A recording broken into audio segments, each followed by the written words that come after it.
Today we're going to talk about one of the most common situations that our clients find themselves in, and that's really dealing with an ex who's fawning over their Phantom Ex. Now officially, the Phantom Ex is a past partner that you can't seem to stop thinking about. So instead you hyper-focus on them and romanticize your time together, even when that time together wasn't all that great. So what I'd like to do in this video is really talk about the Phantom Ex in an in-depth way so that you understand all the nuances that go along with it and introduce a new concept that I call the Frankenstein Phantom Ex. Let's begin. Alright, so the first place that you really want to start when you're looking at Phantom X's isn't really actually defining the Phantom Ex. It's actually by understanding the avoidant attachment style, because people with avoidant attachment styles are the ones most likely to sort of propagate the Phantom Ex idea.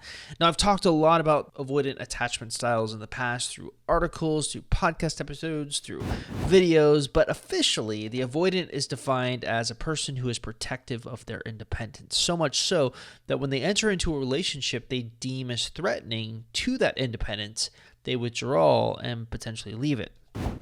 Now, perhaps the biggest misunderstanding about the avoidant attachment style is that most people think that they don't crave intimacy, but they do. In fact, many times when you study them, you'll find that the avoidant wants nothing more than to find someone that they can get close to. But therein lies the paradox. You see, they want someone to be close to, but they don't want to let anyone close enough because they fear they'll lose their independence. And so often you'll find that avoidants have all these crazy coping mechanisms in place, and that's really where the Phantom Ex syndrome comes into play. So let's talk about the Phantom Ex syndrome in detail. So my argument is a simple one. I think that most of the times an avoidant is using the Phantom Ex as a way to self-sabotage a relationship. Now, Free to Attach, one of my favorite attachment style websites, really has this to say about Phantom Exes. An avoidant person often has a story of a perfect ex in a relationship that wasn't fully realized, the one that got away, to whom no one else can measure up. In reality, this idealized version of the relationship was often lackluster and insecure, and unlikely to be highly functional. So this seems to suggest that the Phantom Ex isn't really about the ex, but more about the mechanism of keeping the current person from getting close.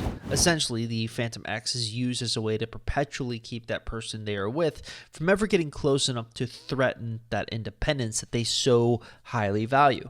And if you really think about it, it makes a lot of sense. For an avoidant, the perfect relationship is one in which they can fawn from afar. So often, you'll see them use this Phantom Ex as a measuring stick. Oh, you aren't good enough as so-and-so? Well, I guess you're not the one for me.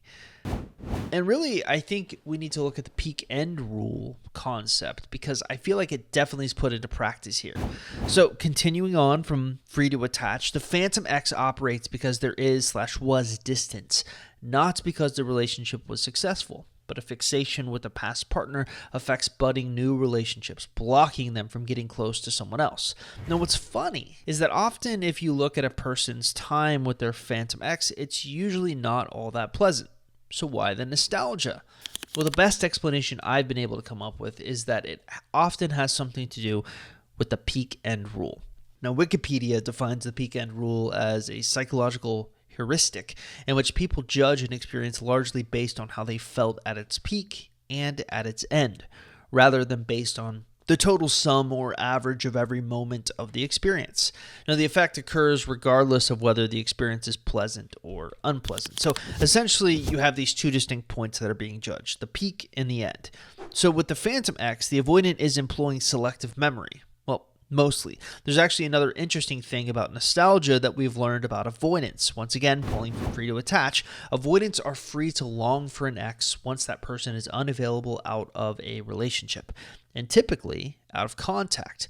So they are untouched by the actual engagement, and their deactivation systems aren't triggered, revealing their long suppressed attachment and switching their operating attachment wound from the fear of engulfment to the fear of abandonment. So what ends up happening is that after a breakup, an avoidant doesn't really view their ex as this great lost love. That usually doesn't happen until a few things occur. Number one, enough time has to have gone by. Number two, they haven't been in contact for a while. Only when they feel safe will they begin to remember the relationship, but that's where the peak end rule comes into play. Real quick, I want to say that if you're new to this YouTube channel or you're trying to figure out what you should be doing to get your ex back and you're trying to learn if you even have a chance in your specific circumstance, probably the smartest thing for you to do is actually stop by our website, www.exboyfriendrecovery.com, or take our Ex Recovery Chances quiz that can be found at exboyfriendrecovery.com. Now, if you're watching this on YouTube, taking that free quiz is super easy to do. All you have to simply do is look in the description link below this YouTube video and click on the link you see there. It will take you directly to the quiz where you can fill it out and get an easy answer on what you should be doing going forward and overall what your chances look like in your specific situation. All right, so let's get you back to the video. Immediately after a breakup, what are you typically focused on? The end, right?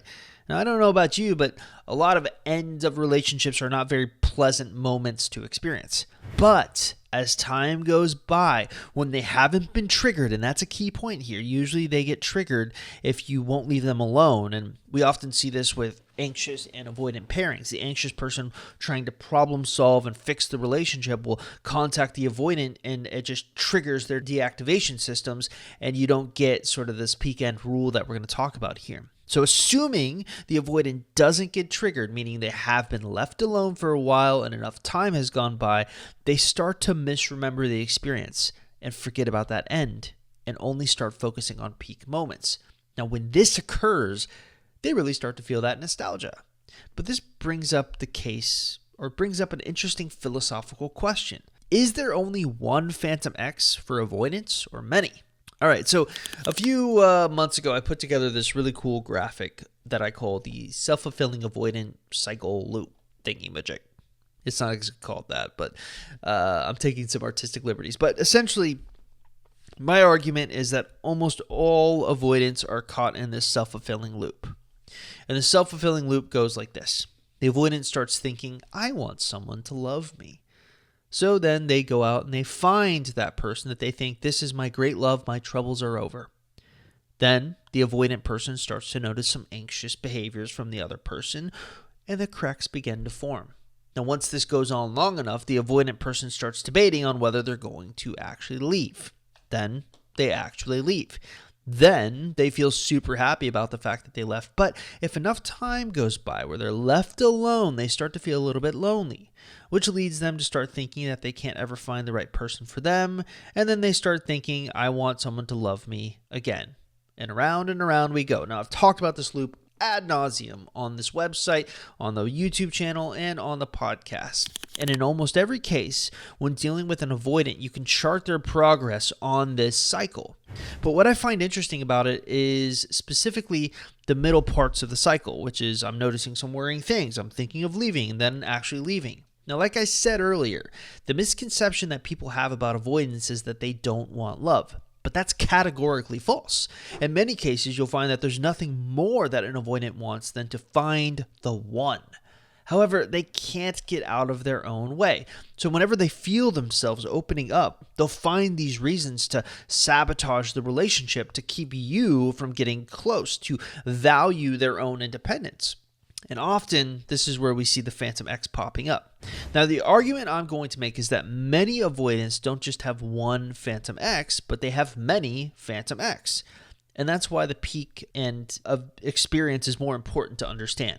So what I've noticed is that avoidance basically not just choosing one person to focus on, but rather the peak moments in relationships across their history. So my argument here is that I don't think avoidant exes really focus purely on one distinct person. They do sometimes hyper-focus on one distinct person, and that's usually the closest person to their last breakup. But I am actually making the argument that in their head, they're almost creating what I call the Phantom Frankenstein X, where they're looking at all of their relationships and the peak moments from those relationships and hyper-choosing each one. So, what is the Phantom Frankenstein X? Have you ever seen that movie, Her? It's about 2013, so it's almost been about 10 years since that movie came out. And the premise is really simple. This guy basically falls in love with AI. That's pretty much it. But the turning point for the movie comes when the guy realizes that his experience that he felt was really unique to this robot is essentially identical to all the other people who are actually falling in love with the same AI. And it's this really weird and bittersweet moment for him where he starts to actually come out of his shell a little bit and start dating real people, but he gravitates always to this AI. And when he gravitates to the AI, he thinks that what he has with this AI is unique and special. But he ultimately learns that it's not, because there are other people that are experiencing the exact same thing. And it kind of cheapens the whole experience for him. And this is a little how I think Avoidance and Phantom X's work. Rather than focusing on one peak moment from one person, they can almost Frankenstein a bunch of them together to create this perfect person. One that you'll never really be able to measure up to because no one is perfect. And it's really so on brand for them to do this because it's the perfect way of ensuring no one can ever get close. They can always maintain their independence because the bar is set so high. Now, this Frankenstein X is essentially a collection of their greatest hits all squeezed together, all the peak moments. And that's what you are being compared to. And that's why inevitably they're caught in this grass is greener loop that they can't ever escape. That's why that graphic that I'm always talking about, the 8 stages of the self-fulfilling cycle loop, is really revolving around this coping mechanism of Phantom X's. And so I think it's best instead to, a lot of times we'll go into our private Facebook support group and we'll see a lot of people complaining about their ex falling in love with a previous ex of theirs. And they're hyper-focusing on this one ex.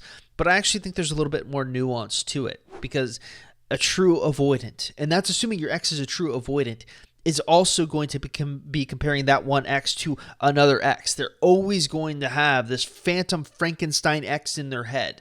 And really the only way that you can break that cycle is with some secure attachment gravity. So basically, by association, if they're dating someone who understands how you cannot activate their deactivation mechanism, you can actually get a little bit farther. But what we're finding is notoriously avoidants are hard to be in relationships with. So it's always best, even if it's not something that you want to do, to take a step back and really determine if your ex is an avoidant, if you don't want to pursue a relationship with them. And I'm thinking it's kind of a short-term versus long-term question.